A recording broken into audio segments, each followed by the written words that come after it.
Assalamualaikum warahmatullahi wabarakatuh. Halo anak-anakku hebat kelas 3. Bagaimana kabar kalian hari ini?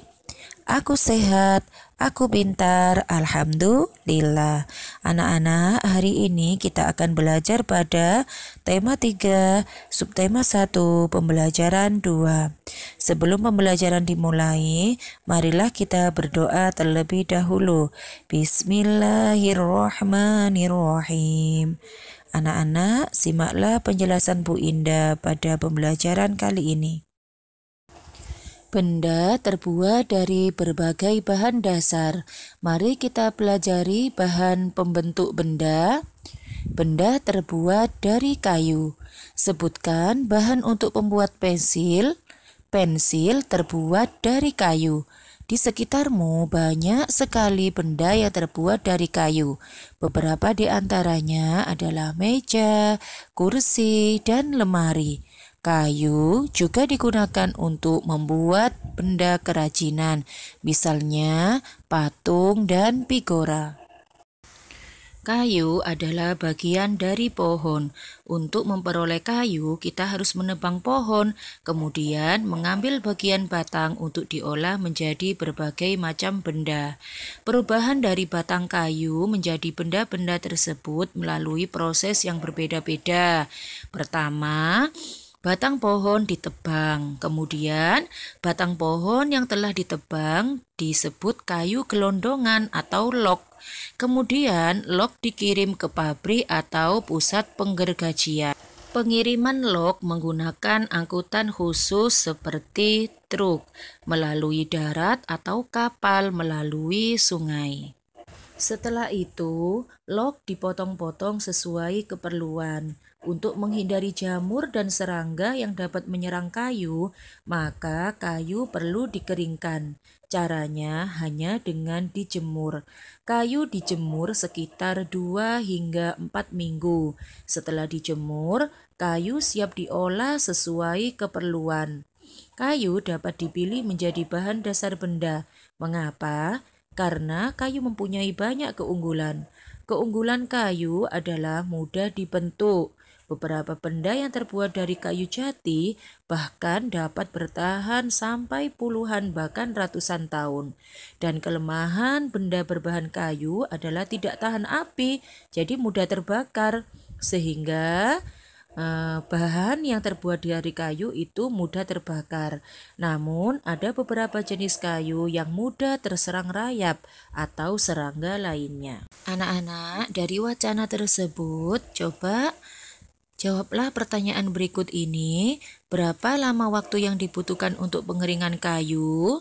Jawabannya adalah kayu dijemur sekitar 2 hingga 4 minggu.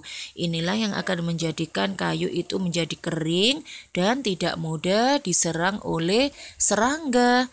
Bahkan kayu juga tidak mudah berjamur. Kemudian, apakah keunggulan benda yang terbuat dari kayu? Keunggulannya yaitu mudah dibentuk. Beberapa benda yang terbuat dari kayu jati bahkan dapat bertahan sampai puluhan bahkan ratusan tahun. Kemudian, kelemahan benda berbahan kayu adalah kayu tidak tahan api sehingga mudah terbakar. Dan ada beberapa jenis kayu yang mudah terserang rayap atau serangga lainnya. Anak-anak, berikut adalah proses perubahan dari batang kayu menjadi benda-benda yang bermanfaat untuk kita semua. Yang pertama yaitu batang pohon ditebang. Kemudian batang pohon yang ditebang itu disebut log tadi ya, atau kayu gelondongan. Nah, tahap kedua yaitu pengiriman log ke pabrik. Kemudian, tahap yang ketiga yaitu pemotongan log kayu atau penggergajian. Dan tahap yang berikutnya yaitu pengeringan kayu.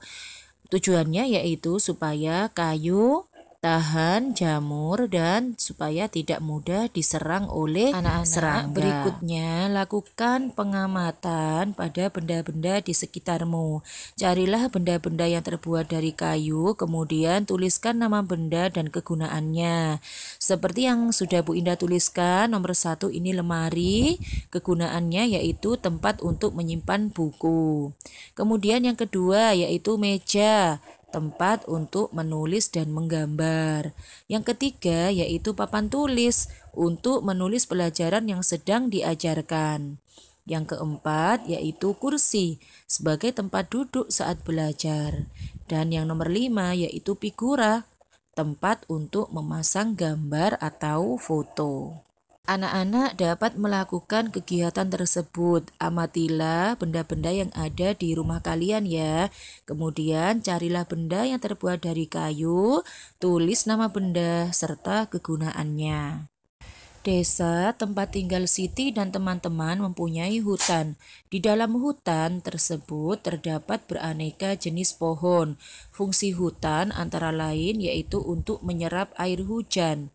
Hutan menyimpan air hujan tersebut dalam jumlah yang banyak. Namun, ketika hutan digunduli, membuat aliran air terganggu.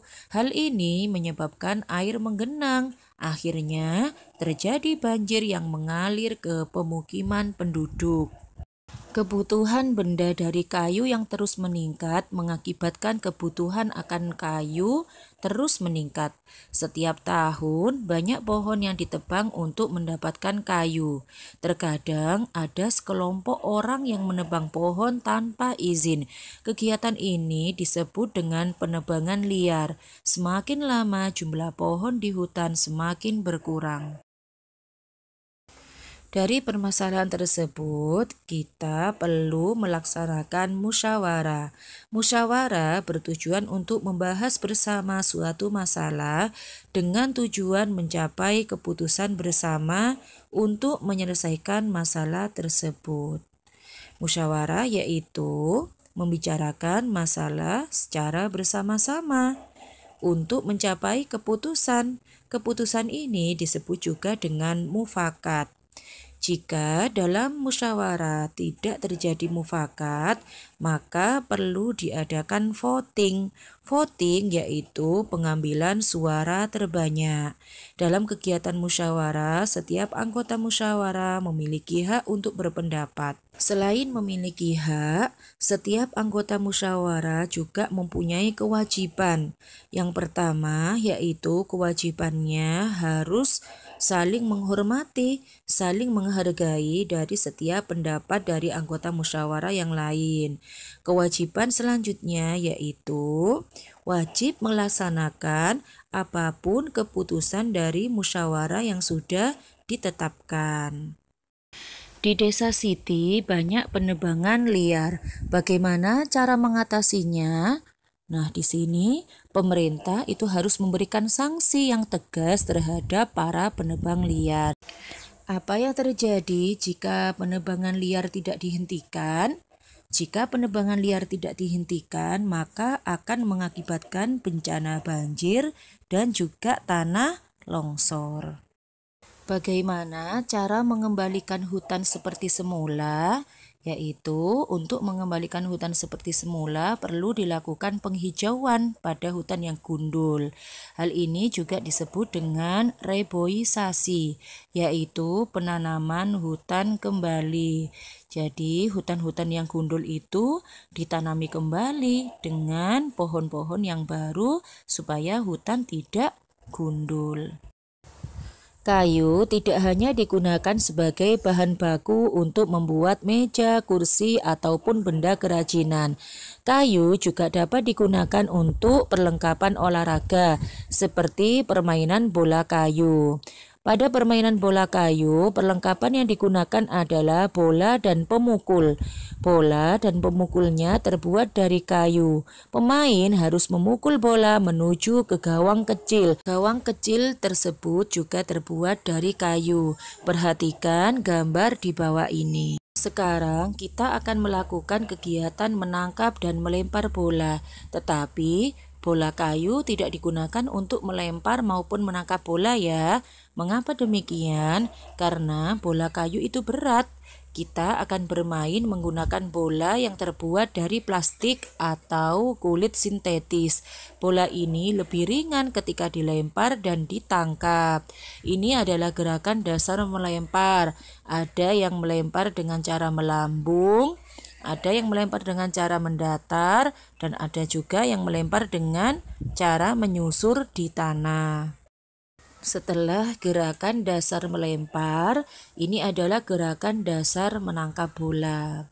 Kemudian dari gerakan tersebut dapat dikombinasikan yaitu gerakan melempar dan menangkap.